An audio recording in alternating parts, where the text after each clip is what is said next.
塞尔比高和格斯决斗之前就已经知道结局了，但还是决心和他一战。塞尔比高问格斯，等见到法尔纳塞之后他会怎么做呢？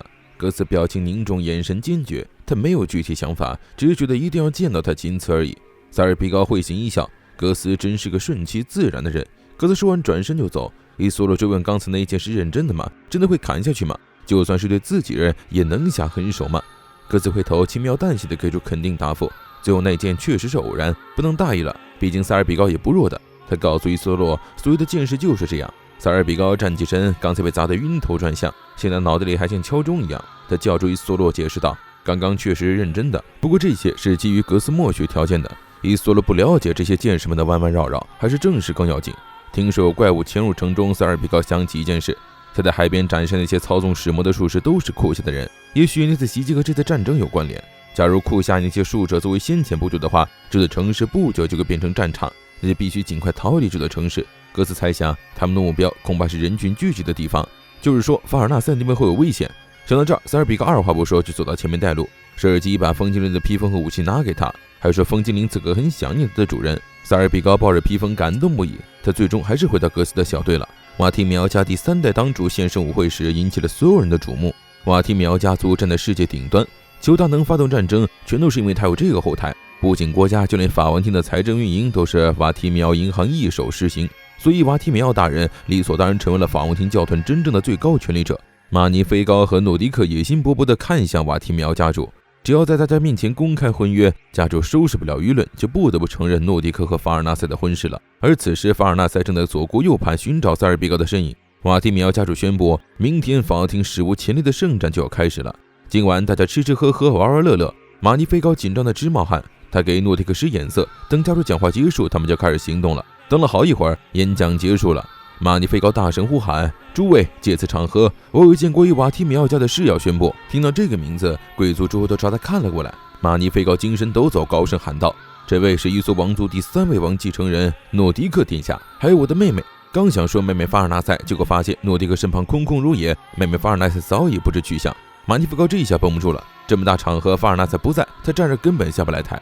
而他又找到法尔纳塞此时正挤在人堆里东瞧西看，寻找塞尔比高的身影。塞尔比高不在这儿，他总觉得心里不踏实。马尼菲高话说一半没声了，而大家疑惑不解。瓦提米奥家主一看这不中用的儿子来捣乱，立马严肃了，你到底想说什么？马尼菲高心虚的直冒汗，一时语塞。瓦提米奥夫人似乎早就想到会有这样的结果，所以只静静的旁边看着没作声。闹剧发生之时，巨型虎毛怪物正在城镇里踱步，有人发现窗外好像起雾了，仔细一看，我去，灯笼大的眼睛。紧接着轰隆一声，伴随着噼里啪啦的玻璃碎裂声音，还有狂风呼啸的声音，屋子里的烛台都灭了，尖叫声、碰撞声混杂在一起，有人还被弄伤了，还有人身上被溅到了鲜血。仆人急匆匆带来灯柱，可走近一看，大家身上、地上到处都是鲜血和残肢，在那一瞬间就有好几个人遇害了，而杀害他们的凶手竟是一头巨大又像老虎又像猫的怪物。大家举灯看见他的时候，他嘴里还塞着肉肠。大家都被他凶暴的行为和恐怖的样貌吓坏了，纷纷鬼喊鬼叫着在会场逃窜，但是他们逃得没有火猫杀得快。他举起爪子在会场里杀疯了，血流如注，头颅满天飞，拥挤的人群成了他追逐杀戮的猎物。大家都想从出口逃出去，然而火猫只是一个甩尾就瞬移到了门口，堵住了他们的去路。紧接着他又开始大开杀戒，会场内乱成一团，大家叽里哇啦的呼喊着，这玩意儿是狮子吗？难道不是老虎吗？老虎狮怎么可能有这么大？法尔纳塞一眼就认出这是幽极的怪物，但是他怎么会出现在这里？诺迪克将家主和马尼菲高护在身后，让他们赶紧撤。听到声音的法尔纳塞一回头，便看到一只银烛台，在超级银烛台冲到诺迪克身边，对着火猫一阵挥舞。大家都没想到法尔纳塞会如此勇猛，可用银烛台真的有用吗？法尔纳塞独自站在最前方，用银烛台与虎猫对峙，披风非常碍事，把他绊倒在地。就在虎猫朝他扑上来的时候，不出意外的，帅气的塞尔比高来英雄救美了。塞尔比高抱着法尔纳塞把他带到安全的地方，还向他道歉，因为觉得引路人稍微离开了一会儿。但那英俊潇洒的身姿给大家留下了深刻的印象。更让大家震惊的是，场内出现了一个壮硕的黑衣剑士，他背着一把巨剑，盛气凌人，一看就知道他很强。格斯手握大剑和巨大虎猫对峙，看到格斯和大家，法尔纳塞很是激动，但周围的人比他反应更大，他们都觉得那个怪物不是人类能干掉的东西。不过他那把巨剑也不像是人类能用的东西。格斯二话不说，直接上前劈下一剑，巨型虎猫顿时被劈成2半。众人哗然，目瞪口呆地看着眼前怪异的一幕，回神后才纷纷夸赞他很厉害。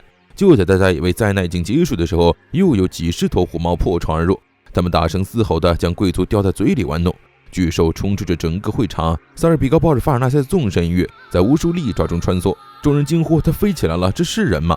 塞尔比高把法尔纳塞放到舍尔基等人身边，卡斯亚立即粘上来，格斯让他们赶紧逃，但法尔纳塞有一事相求，他的亲生父亲还在这里，希望格斯务必救下他。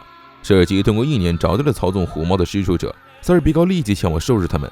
虎猫们力大无穷，格斯奋力厮杀，源源不断的虎猫前仆后继朝格斯扑上来，但格斯来一个杀一个，势不可挡。很快，虎猫的尸首就堆成了一座小山，但常见的虎猫还有很多，他们不知疲倦与害怕，不断朝格斯围上来。但格斯一剑斩4指，杀伤力无可匹敌。养尊处优干的大臣们被这激烈的厮杀和满满的安全感冲昏了头，竟然开始争执谁有本事把格斯请到他们的军队去。连虎猫都看不惯他们的姿态，朝他们扑过来，打断他们的谈话。关键时刻，伊索洛从后面将其放倒，这下他终于可以威风一把。而巴克也装模作样的旁边收起了观看费。这那妖精贵族们都傻了，从未见过的世面今天一下全看着了。舍尔基从口袋里掏出2根荆棘，将一只虎猫死死地缠住。这是荆棘之蛇，是他的使魔。他把藤蔓嫩芽做的戒指给法尔纳塞戴上，这样一来，法尔纳塞就能使用棘之蛇帮助大家收服虎猫了。格斯奋力拼杀虎猫的时候，诺迪克也加入了战斗。格斯劝他收手，外行人出手可是会受伤的。但诺迪克想在法尔纳塞面前露一手，所以无视了他的友情提醒。可诺迪克低估了虎猫的伤害，要不是法尔纳塞的棘之蛇来得及时，他早就被虎猫撕成2半了。法尔纳塞嘱咐诺迪克要用银的武器才能对付这些怪物。诺迪克急忙捡起身旁的银柱弹，猛地刺向虎猫。突然，所有的虎猫都停下了动作，痴痴愣愣地看向同一个地方。这是因为操纵他们的施术者已经被赶到乔治的塞尔比高秒杀了。控制着会场内的虎猫后，格斯看向法尔纳塞问道：“这里有你的亲人，是你所熟知的世界，这就是你旅行的终点吗？”法尔纳塞沉思片刻答道：“这个石头笼子不是我的归宿，只是有点怀念，所以故地重游，仅此而已。”法尔纳塞的话给了在场人第 N 次震撼。莫名其妙出现吃人的野兽，强大无比的黑色剑士，穿着魔女装扮的小孩，还有会飞的萨尔比高以及2只小小的精灵，这些人聚在一起实在太奇妙了。最终大家得出的结论是，瓦提米奥家的千金大小姐也是个魔女。镇压军队挤进人群，让格斯他们围了上来。瓦提米奥家主出来打圆场，他率先代表全场人感谢这些见义勇为的勇士，最后称赞这些怪物都是库想用来偷袭的军用兽，他们肯定是用了什么见不得人的秘术，才让这些猛兽来到城内进攻人类。不过军用兽是一回事，但千金大小姐会用魔法又是一回事啊。